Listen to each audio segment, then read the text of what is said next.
a los que viven en Kennedy, pues no sé si la mayoría viven en Kennedy, pero que a los que viven en Kennedy los tienen en confinamiento total, ¿cierto?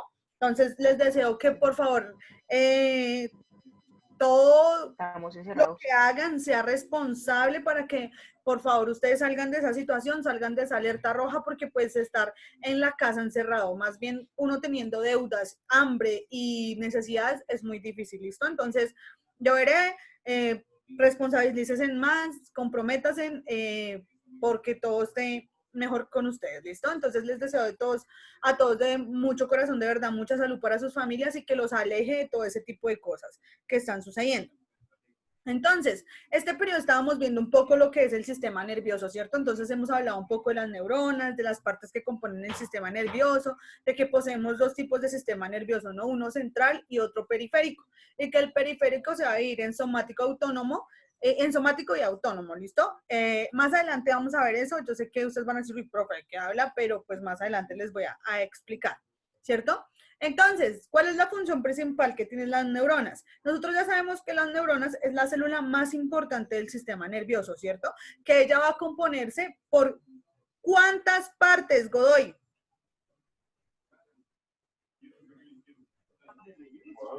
Señora, no escuché bien la pregunta. ¿Cuántas partes componen la célula? 2, ¿no? Me organizo, me pongo algo y vamos a... Pues yo le respondo bien rápido. ¿Cuántas partes componen la célula? 2. No, señor, 4. Entonces, ¿cuáles son esas 4 partes, Carabito?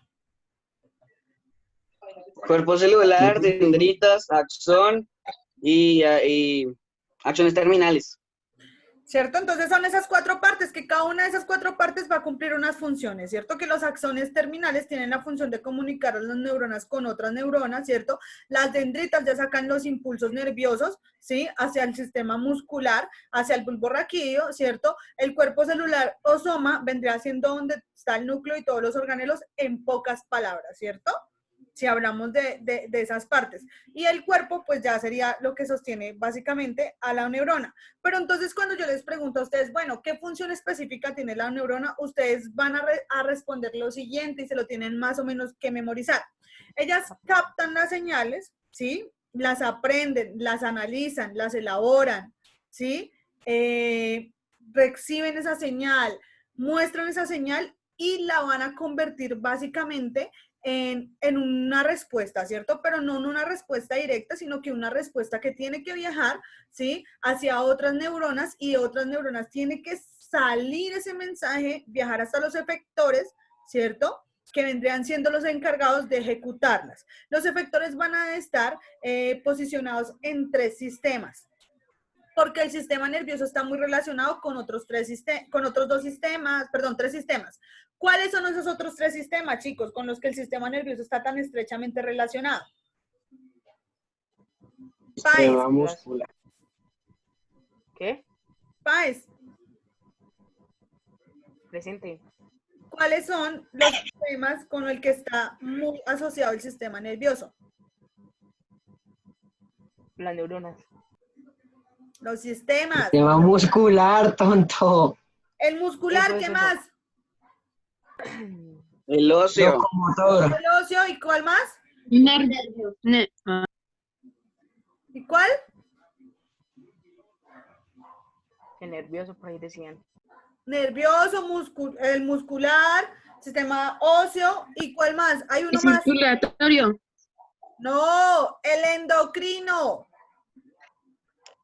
El que da todas las respuestas de las señales químicas. No se les olvide que el sistema nervioso está muy relacionado con el sistema muscular, óseo y endocrino para generar las respuestas, pero también para recibir el estímulo. Que la sustancia química, ¿sí? La estructura que recibe el estímulo, ¿cómo se llama? Neuronas.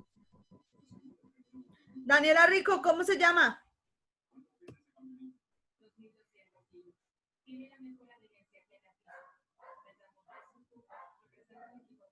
¿Cómo se llama? Samara, ¿cómo se llama? No entiendo. Neuronas receptoras. Ay.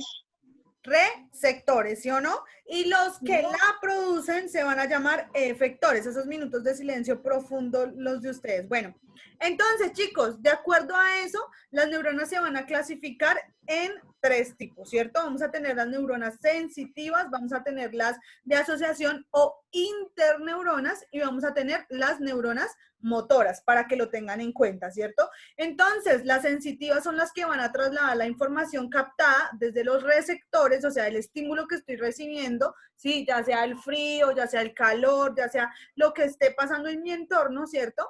Y lo va a asociar, ¿sí? Lo va a llevar hasta el encéfalo, ¿sí? Del sistema nervioso central, ¿sí? Lo vamos a sentir con nuestras manos, con nuestro sentido del tacto, ¿cierto? Entonces, hay que tener algo muy pendiente acá, y es que, digamos, todos estos impulsos, toda esta información está muy asociada de obvia manera a nuestros sentidos, ¿cierto? Entonces, por eso iniciamos viendo los sentidos, a que hacía referencia la vista, el olfato, el gusto, el tacto, ¿cierto? El oído. Entonces, dijimos, ¿sí?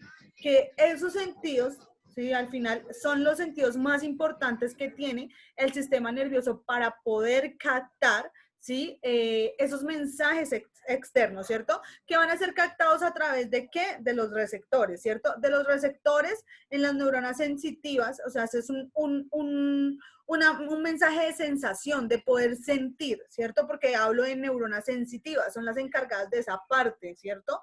De lo que siento, de sentir.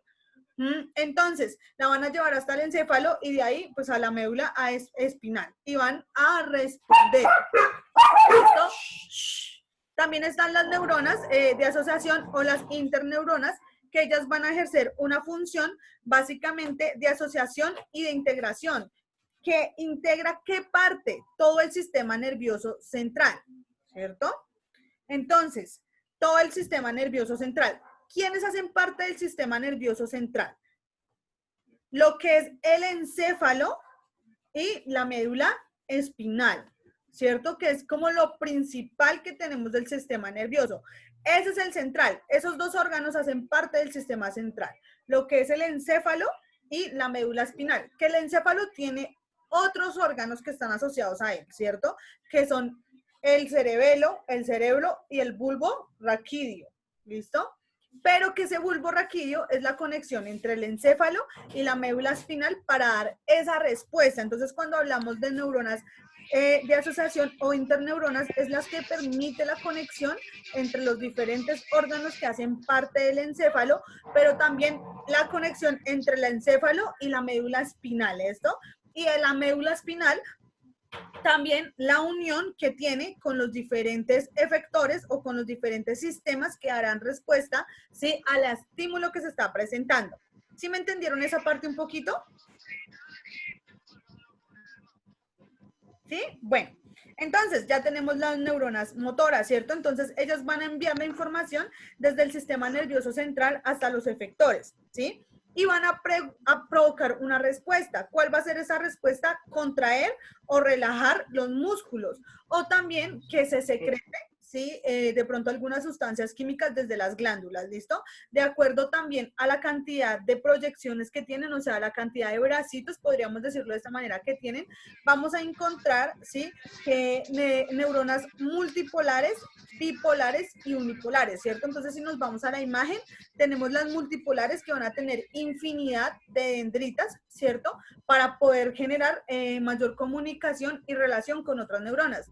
Tenemos las bipolares que solo van a tener, como lo dice, bi de 2, solo van a tener 2 dendritos para comunicar, y las unipolares que solo van a tener básicamente un cuerpito de dendritas que se va a poder unir y comunicar con otros, ¿listo? Entonces, tengan muy en cuenta esos tipos de neuronas. Para la evaluación final, ténganlos muy en cuenta. Pero las neuronas no actúan solas, ellas también actúan y trabajan en compañía de otras neuronas que se llaman, y de otro tipo de otro tipo de células que se llaman las células gliales. ¿Listo? Estas células gliales básicamente lo que hacen es ayudar, ¿sí? A que la respuesta y el funcionamiento de la neurona sea más efectivo, pero también van a proteger, van a nutrir, ¿sí? van a rellenar, van a aislar, van a sostener, van a cuidar, ¿sí me entiende? Y van a hacer todo lo que de pronto, o sea, ellos van a tener un trabajo como de proteger la neurona, pero no solo de protegerla, sino también de alimentarla, como de cuidarla, ¿sí? Pero entonces resulta y pasa, ¿sí? De que ellas también van a tener la posibilidad de generar unas comunicaciones, ¿sí? Entre las neuronas y las diferentes células gliales para ver qué carece esa neurona o qué necesita esa neurona para ser, digamos, de pronto ayudada, ¿sí? O sea, es como cuando la neurona ya dice como no, definitivamente no puedo con, digamos, una fiebre de 40 grados, ¿sí? Entonces, vamos a irnos a un ejemplo más real para que me entiendan un poquitico qué es la función principal de las células gliales, ¿sí? Para que lo puedan explicar. Entonces, présteme atención. Resulta y pasa que cuando las personas, ¿sí?, suben su temperatura de 40 grados, empieza a haber alucinaciones, ¿cierto? O sea, la fiebre empieza a alucinar cuando sube después de 40 grados. Resulta y pasa que en ese momento las neuronas están sufriendo un proceso de desintegración, porque la temperatura en la que ellas están inmersas o en la que ellas tienen que vivir es una temperatura de 36.5 a 37 grados, ¿cierto? Que es la temperatura normal de todos los organismos.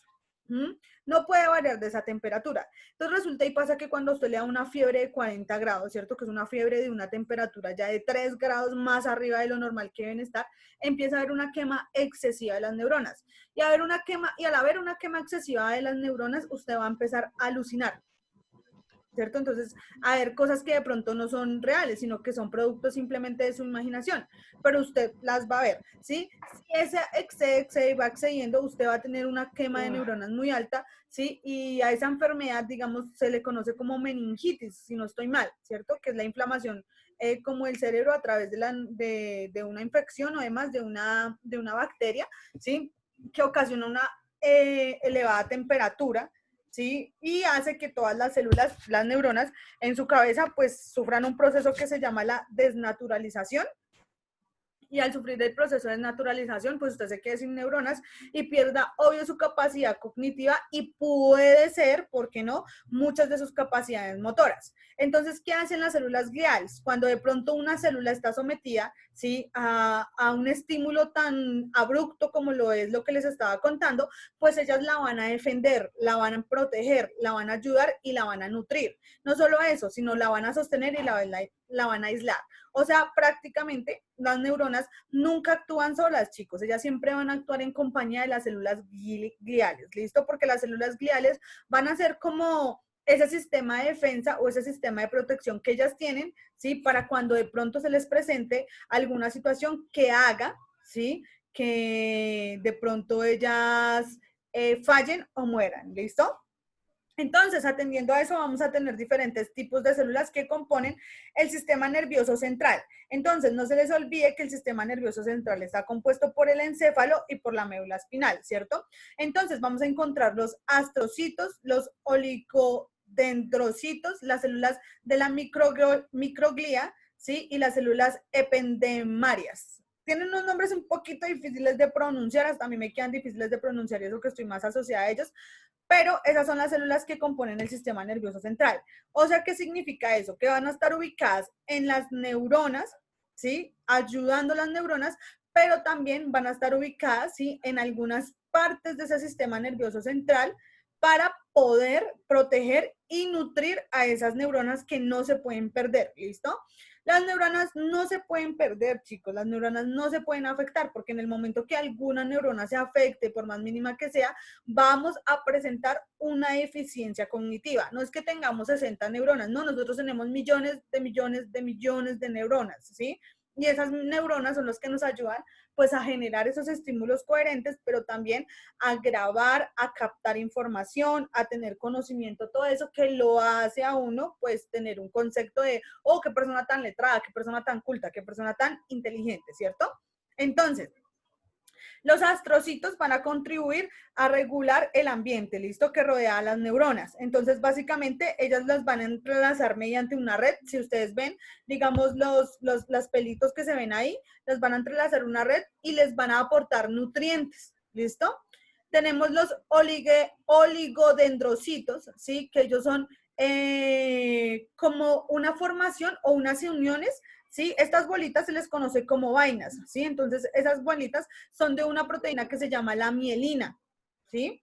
Y esa mielina va a estar y va a tener muchos axones pegados a ella, ¿listo? Y van a producir una sustancia blanca, ¿sí? Que es la mielina, que es lo que se produce en el sistema nervioso central. ¿Para qué? Para proteger básicamente, ¿sí? Para proteger de algún golpe.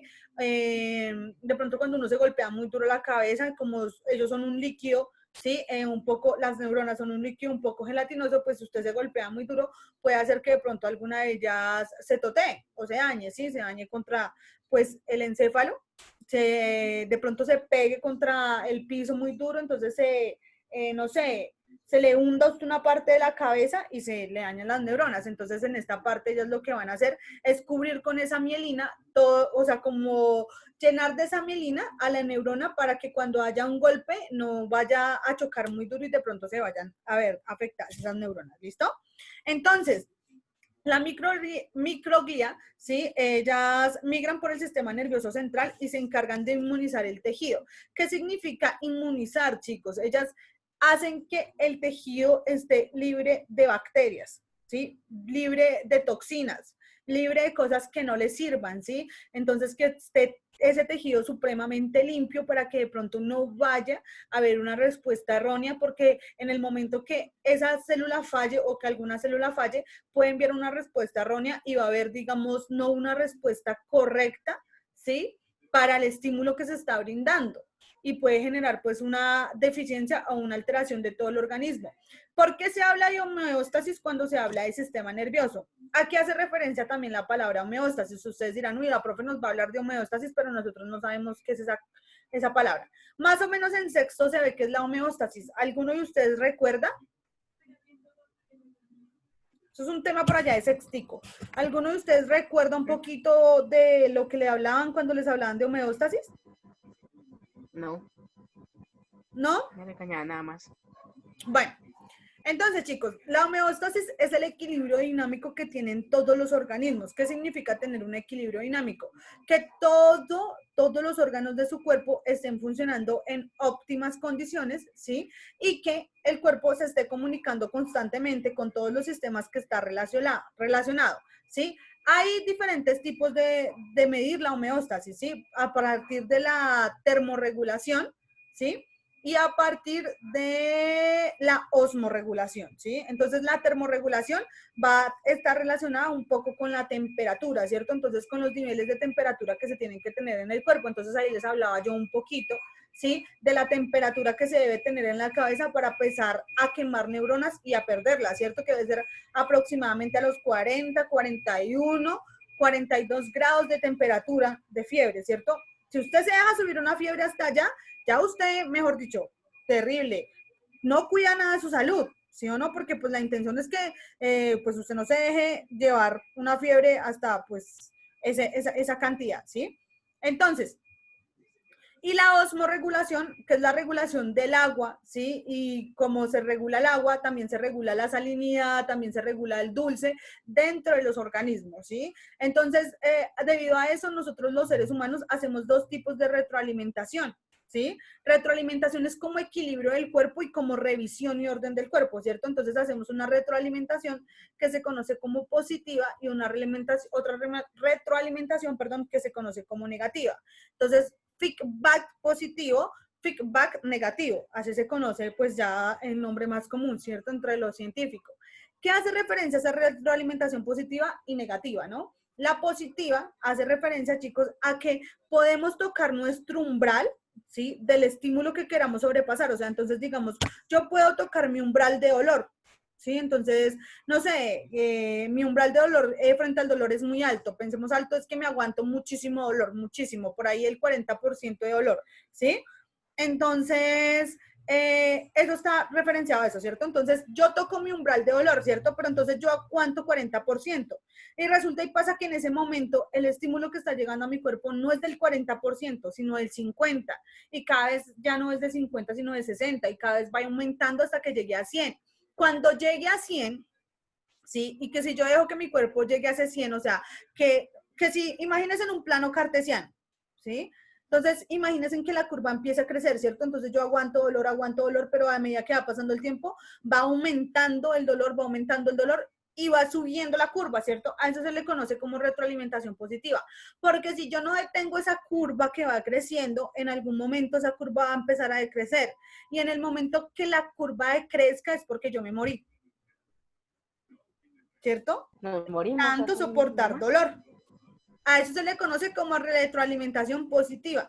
Ahora viene la negativa. La negativa, yo subo, ¿sí? Mi soporte de dolor es del 40%, yo subo hasta 35, subo hasta 38 y en 38, bajo, ¿cierto? Lo regulo el dolor. A eso se le conoce como retroalimentación negativa. Ustedes van a decir, uy, profesor, ¿qué tiene que ver con el sistema nervioso? Pues, ¿qué hace esos procesos de retroalimentación positiva y negativa? ¿Quién es? El encéfalo. ¿Y el encéfalo hace parte de quién? Del sistema nervioso central. Entonces es muy importante tener en cuenta esos mecanismos de equilibrio homeostático que se pueden empezar a generar a partir de ¿qué? De un órgano tan principal como lo es el encéfalo. Cuéntame, Samara. Profe. Es que se te levantó la mano. ¿A quién se le levantó la mano? ¿Nadie tiene una pregunta? Bueno. ¿Cómo vamos hasta ahí? ¿Me han entendido? ¿Sí? Bien, sí, listo. Sí. Entonces, chicos, viene las células de la microglia, ¿sí? Que ellas van a migrar por todo el sistema nervioso y básicamente se van a encargar de inmunizar el tejido, o sea, de no dejar tener ningún virus, ninguna bacteria, ni nada que pueda afectar esas neuronas porque va a afectar todo el cuerpo en general, ¿cierto? Porque si nosotros hablamos que la parte principal, una de las partes principales de la célula es el núcleo, porque tiene toda la información genética, cuando hablamos de un organismo, la parte principal de un organismo es el cerebro. ¿Por qué? Porque está toda la información, ¿cierto?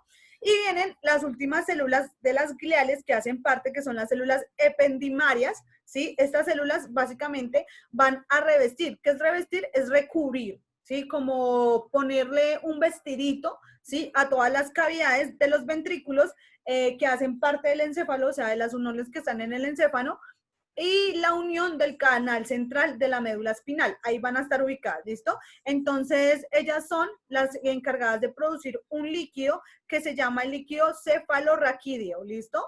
El líquido, ¿cómo se llama? Cefalorraquídeo. ¿Listo? Ellas van a producir ese líquido y ese líquido básicamente lo que hace es distribuirse por esas cavidades para proteger.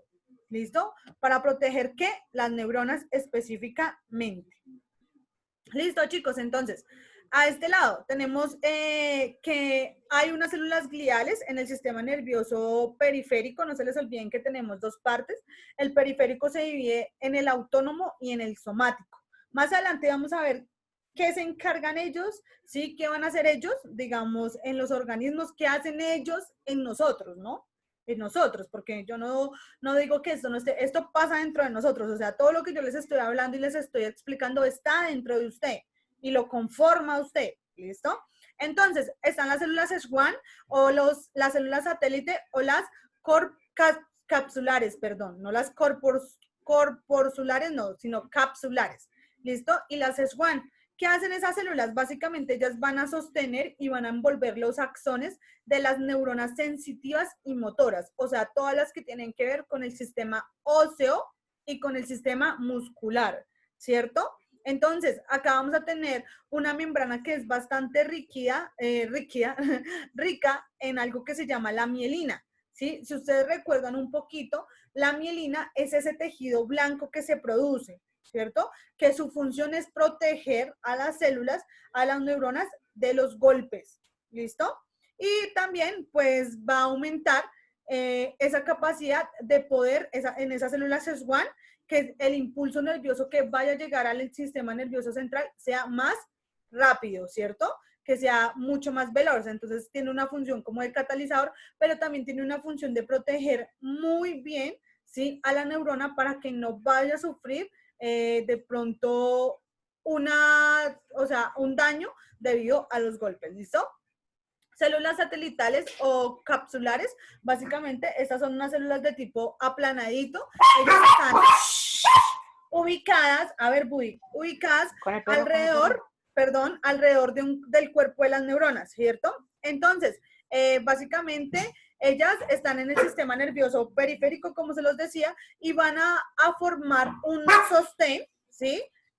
A la neurona como una estructura, como una capsulita, ¿listo? Con una estructura como una capsulita. ¡Uy! Perdón, una capsulita, ¿listo? Entonces, para que lo tengan en cuenta. Listo, chicos, entonces acá hay también otras partes muy importantes que hacen, que conforman ese sistema nervioso, ¿cierto? Tenemos las fibras nerviosas, que también ustedes lo veían. Entonces, básicamente, chicos, los axones de las neuronas, ¿sí? De las tanto sensitivas como de las motoras, se van a integrar a las células que... Coral, apague el micro, seria. Se van a encontrar asociados, ¿sí? A esas células que se llaman SH1. ¿Por qué a las células SH1? Porque ellas están relacionadas con el sistema nervioso periférico y a partir del sistema óseo y muscular va a generar una respuesta, ¿cierto? Y va a generar las fibras nerviosas. Esas fibras nerviosas van a ser de dos tipos, chicos. Profe, una pregunta, células. Dígame. ¿Cómo es que se llaman las células? SH1. ¿Listo? Ah, ok, gracias. Entonces va a estar compuesto por las fibras mielínicas y por las fibras amielínicas. ¿Listo? Entonces, básicamente, chicos, estas células mielínicas van a estar formadas por un solo axón, ¿sí? Van a ser muchas células de tipo SH1, muchas células, ¿listo? Rodeadas como por un tubo céntrico, como ustedes lo están viendo ahí, ¿sí? Por un tubo céntrico, pero alargado, ¿listo? Que es lo que las va a proteger. ¿Qué lo va a formar quién? La vaina de mielina, que es ese líquido blanco que se produce. ¿Listo? No se les vaya a olvidar. Y es aquí, esas células SH1 van a hacer algo que se llama los estrangulamientos de los nódulos de Ranvier, ¿sí? Que básicamente está la célula y la célula se estrangula. ¿Listo? Y vienen las fibras anielínicas, ¿sí? Que ellas van a estar constituidas por varios axones. Esos axones están recubiertos por envaginaciones. Envaginaciones es ¿cómo les explico eso? Como recubrir, como proteger, ¿sí? Entonces, digamos, este es mi dedo y pues mi dedo está envaginado, protegido, ¿sí? Eso es como una invaginación para que lo entiendan, ¿sí? Entonces, ¿a qué se le hace invaginación? A las células SH1 y acá se van a formar unas capitas, ¿sí? Y esas capitas que son como concéntricas van a permitir, ¿sí? Que las fibras nerviosas se comuniquen con todo el cuerpo y generen una respuesta, digamos, coherente a lo que se requiere o necesita. ¿Listo? Bueno, chicos, yo creo que ya vamos finalizando la llamada. Felicitaciones a todos por el comportamiento del día de hoy. Las recomendaciones para las siguientes clases es que porfitas, ¿sí? Entren con sus nombres,